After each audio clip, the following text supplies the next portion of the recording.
অগ্নি দুর্ঘটনায় যত আমরা ফায়ার যন্ত্রপাতি ব্যবহার করি তার মধ্যে সবচেয়ে বহুল ব্যবহৃত যন্ত্রের নাম হচ্ছে ফায়ার এক্সটিংগুইশার।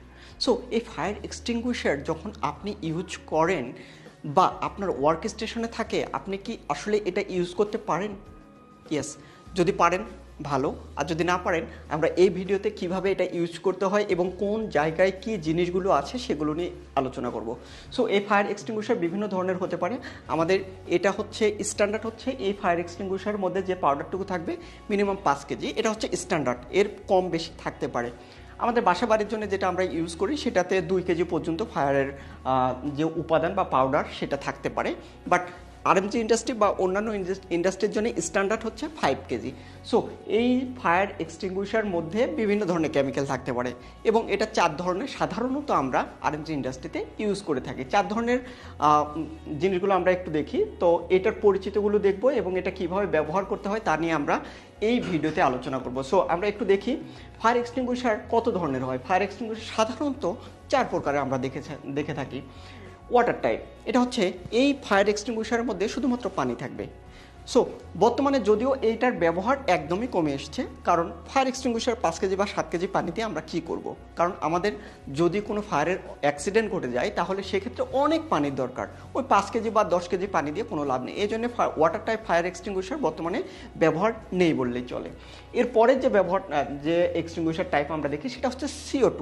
এই CO2 টাইপ এক্সটিংগুইশার আমাদের আরএনজি ইন্ডাস্ট্রি থেকে শুরু করে সব জায়গায়, বিশেষ করে ইলেকট্রিসিটি যেখানে আছে সেই জায়গায় বেশি ব্যবহার করা হয়ে থাকে। ইলেকট্রিসিটি কোন জায়গায় আছে? আপনি যেখানে কাজ করেন সেখানে ইলেকট্রিসিটি আছে, কারণ ইলেকট্রিসিটির ইউজটা সারা পৃথিবীব্যাপী এতই বেশি যে সব জায়গায় ইলেকট্রিসিটির ব্যবহার করা হয়ে থাকে। সো ইলেকট্রিসিটির জন্য আমরা বেসিক্যালি এই CO2টা ব্যবহার করে থাকি। কেন? ধরুন আপনার একটা ল্যাপটপ, এই ল্যাপটপে কোনোভাবে ফায়ারের একটা অ্যাক্সিডেন্ট ঘটেছে, ফায়ারের অ্যাক্সিডেন্টে আপনি ডিসিপি CO2 ব্যবহার করবেন। সো আপনি ডিসিপি ব্যবহার করলে আগুনটা নিভে যাবে, বাট পাউডারগুলো কিন্তু ওই ল্যাপটপটা নষ্ট করে দিতে পারে।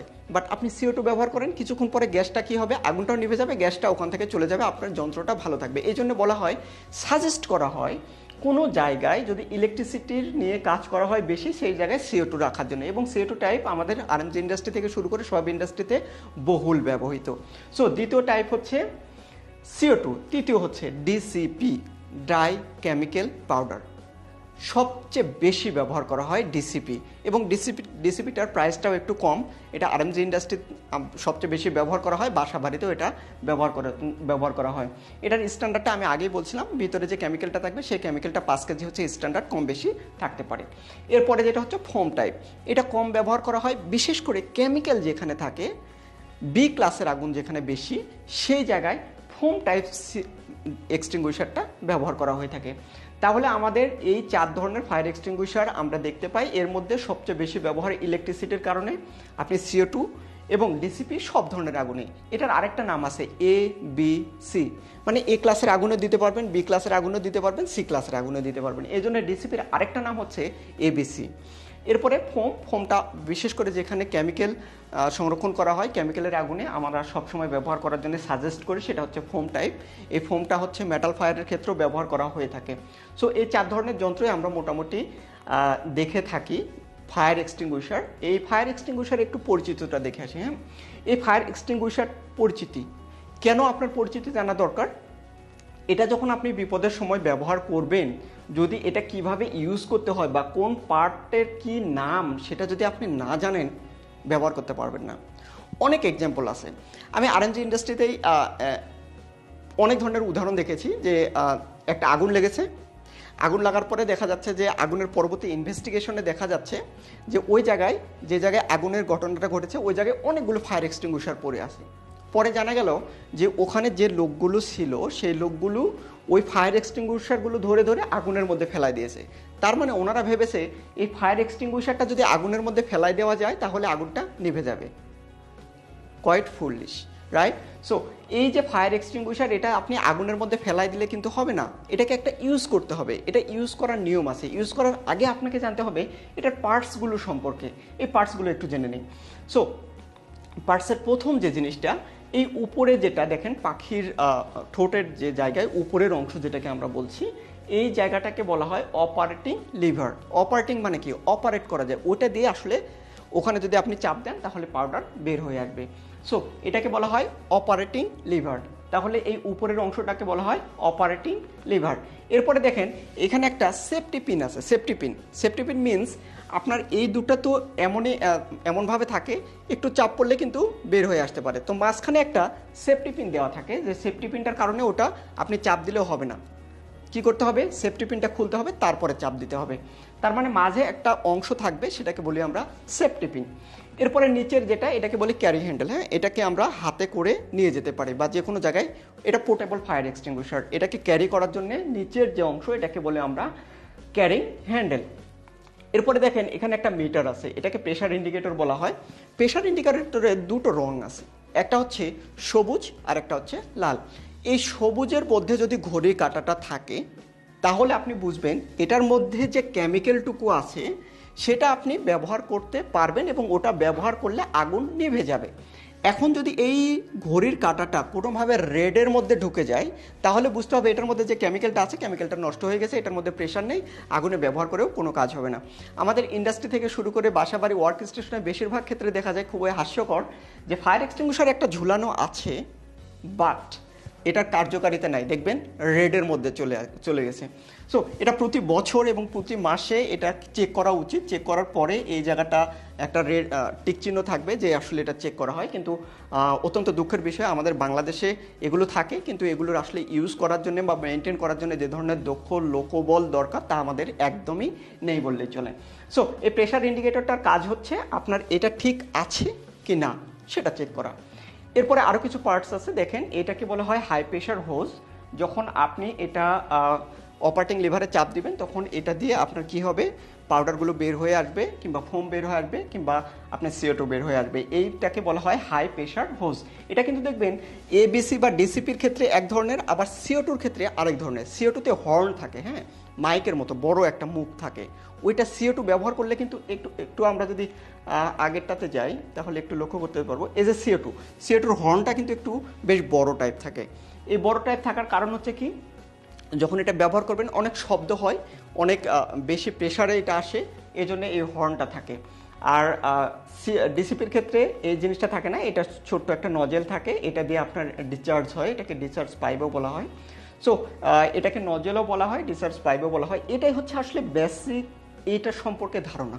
এবং এটাকে সিলিন্ডার বলা হয়। এই সিলিন্ডার ভিতরে কি আছে, ভিতরে কিছুই নেই, কিছু পাউডার এবং একটা গ্যাস দেওয়ানো থাকে। এই গ্যাসটা কি করে, যখন আপনি পাম্প করবেন তখন গ্যাসটা আপনাকে এই পাইপের ভিতর দিয়ে পাউডারগুলো বের হয়ে আসতে সহায়তা করবে বা হেল্প করবে। এখন আগেকার যুগে যেগুলো ছিল সেগুলো কার্টিস টাইপ। হ্যাঁ, কার্টিস বলতে ভিতরে একটা কার্টিস থাকতো, ওই কার্টিসটাই আপনার এই প্রেশার দিয়ে এখান থেকে পাউডারগুলো বের করতো। কিন্তু এখনকার যুগে মডার্ন টেকনোলজিতে এই কার্টিস টাইপ থাকে না। এই জন্য আগেকার মানুষ যারা, তারা দেখবেন এই ধরনের ফায়ার এক্সটিংগুইশার দিয়ে যখন আগুন নেভাতে যাবে তখন দেখবেন ওরা এরকম করে ঝাঁকে দেয়। এটা করার দরকার নেই। হ্যাঁ, মডার্ন টাইপে এই ঝাঁকি দেওয়ার দরকার নেই। ওটার মধ্যে প্রেশার যদি থাকে জাস্ট আপনি চেক করবেন রেডের মধ্যে আছে না সবুজের মধ্যে আছে। সবুজের মধ্যে থাকলে দ্যাটস ওকে, ইউজ করেন। আর যদি রেডের মধ্যে থাকে কোনো কাজ হবে না, এটা ইউজ করবেন, বের হবে না। সো এটাই হচ্ছে আসলে বেসিক একটা ইন্ট্রোডাকশন এই অগ্নি নির্বাপন যন্ত্রের। আপনারা যারা এই ভিডিওটা দেখছেন তাদেরকে আমি রিকোয়েস্ট করব, দেখবেন আপনার ওয়ার্ক স্টেশনে কোথাও না কোথাও আছে, আপনি একটু গিয়ে ওটা দেখেন, হাত দিয়ে ধরেন, বিপদের সময় কাজে লাগবে। আপনি যদি একদিনও না ধরেন তাহলে ওটার প্রতি একটা ভীতি সেটা থেকেই যাবে। সো এই ভিডিওটা দেখার পরে আপনাকে আমি রিকোয়েস্ট করব, অবশ্যই এই এক্সটিংগুইশারগুলো যেখানে আছে একটু ধরে দেখেন। কিচ্ছু হবে না ভাই, ধরে দেখেন। ট্রাস্ট মি, আপনি যদি না ধরেন, না ইউজ করেন, এটাকে যদি পছন্দ না করেন, বিপদের সময় আপনার পাশে দাঁড়াবে না। সো আপনি এটা দেখবেন এবং এটা কিভাবে ব্যবহার করতে হয়। হ্যাঁ, ব্যবহার করার 4টা রুলস আছে, আমি একটু বলে দিই, তারপরে এখানে একটা ভিডিও আছে, ভিডিওতে আমরা দেখব। এটাকে আমরা বলি পাস। প্রথম হচ্ছে আপনি ফায়ার এক্সটিংগুইশারটা নিয়ে আসলেন, নিয়ে আসার পরে আপনি যতটুকু আগুনের ডিস্টেন্সের কাছে যাওয়া যায়, যতটুকু ডিস্টেন্সে, যেখান থেকে টেম্পারেচারটা আপনার টলারেবল, কমফোর্ট, তত কাছে যাবেন এবং আগুনের বাতাস যেদিকে আছে তার অনুকূলে দাঁড়াবেন। ধরা যাক এই পাশ থেকে বাতাস আসছে, আমাকে কোন পাশে মুখ করতে হবে, এই পাশে। আবার এই পাশ থেকে বাতাস আসছে, তাহলে আমাকে মুখ কোন দিকে করতে হবে, এই পাশে। সো বাতাসের অনুকূলে দাঁড়াবেন, কারণ আপনি যখন ইউজ করবেন তখন পাউডারটা কিন্তু বাতাসের অনুকূলে না হলে আপনার মুখে আসবে। এই জন্য বাতাসের অনুকূলে যত কাছাকাছি যাওয়া যায় দাঁড়াবেন। দাঁড়ানোর পরে 4টা কাজ করবেন। নাম্বার 1, সেফটি পিনটা খুলে ফেলবেন। এই সেফটি পিনটা পুল দ্য পিন, এটাকে বলি আমরা পি, এটাকে বলি আমরা P, pool the safety pin. এরপরে আপনি যে কাজটা করবেন সেটা এইম, তাক করা। আপনি আগুনটাকে তাক করবেন। আগুন কোথায় আছে? আগুনের বেজ, আগুনের উপরের দিকে ইউজ করলে হবে না, আগুন যেখানে, আগুনের সোর্সে আপনাকে তাক করতে হবে। তাহলে দ্বিতীয় কাজ হচ্ছে এইম, এইম করা। ফায়ার এক্সটিংগুইশারটার প্রথমে আপনি কি করলেন, সেফটি পিনটা খুলে ফেললেন, এরপরে আগুনের দিকে এইম করলেন, এরপরে কি করবেন, স্কুইজ, ঠিক আছে, এটাকে চাপ দিবেন। চাপ দিয়ে কি করবেন, সাইড বাই সাইড ইউজ করবেন। তার মানে পিতে হচ্ছে pull the safety pin, aim at the fire, এসতে হচ্ছে স্কুইজ, আর এস হচ্ছে সাইড বাই সাইড ইউজ করা। সো এই 5 মেথডটা আপনি অ্যাপ্লাই করে যে কোনো ফায়ার এক্সটিংগুইশার ইউজ করতে পারবেন। সো এই ফায়ার এক্সটিংগুইশার ইউজ করা আমরা একটা ভিডিওতে দেখি, ভিডিওতে দেখার পরে আমি আসছি আপনাদের সঙ্গে কথা বলতে। সো আমরা দেখি কিভাবে এটা ইউজ করে।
সো গাইস, আমরা এখানে যে বিষয়টা দেখলাম, 4টা স্টেপ আপনাকে ফলো করতে হচ্ছে।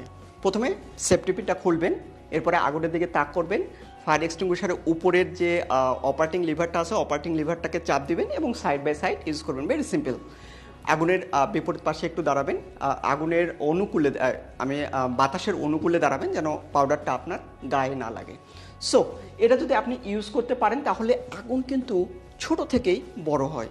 আপনি যদি ছোটোতেই ছোট্ট একটা আগুনকে একটা ফায়ার এক্সটিংগুইশার ইউজ করেন, আগুন কিন্তু নিভে যেতে বাধ্য। সো আপনি যদি ভালোভাবে ফায়ার এক্সটিংগুইশারটা ইউজ করতে পারেন এবং এটার প্রতি আপনার ফেয়ার না থাকে, তাহলে কিন্তু আপনি ছোটোতেই আগুনটাকে নিভিয়ে ফেললেন, বড় দুর্যোগ হওয়ার সম্ভাবনা থাকলো না। আপনি সেফ থাকলেন, আপনার ওয়ার্ক স্টেশন সেফ থাকলো, আপনার পরিবার সেফ থাকলো। সো আপনি কি সত্যিকার অর্থে ফায়ার এক্সটিংগুইশার শিখতে চান? যদি শিখতে চান, এই মেথডটা আপনার ওয়ার্ক স্টেশনে আপনি অ্যাপ্লাই করুন, বা যেখানে ফায়ার এক্সটিংগুইশার দেখবেন একটু ব্যবহার করে দেখুন, কারণ প্র্যাকটিক্যালি ইউজ না করলে এটা কখনোই আপনার পক্ষে সম্ভব হবে না। এবং নিয়মিত এই বিষয়গুলো নিয়ে নিজে ইন্টারনালি আলোচনা করুন এবং আপনার কলিগদের সঙ্গে আলোচনা করুন, ফ্যামিলি মেম্বারদের সঙ্গে আলোচনা করুন, তাহলে বিপদের সময় কাজে লাগবে। সবাই ভালো থাকবেন, সুস্থ থাকবেন। পরবর্তী ভিডিওতে আমরা যে বিষয়টা নিয়ে কথা বলবো তা বিভিন্ন ধরনের এই ফায়ার সম্পর্কিত যে যন্ত্রগুলো আছে সেগুলোর একটা বেসিক ইন্ট্রোডাকশন বা পরিচয় নিয়ে আমরা পরের ভিডিওতে কথা বলবো। ভালো থাকবেন, সুস্থ থাকবেন।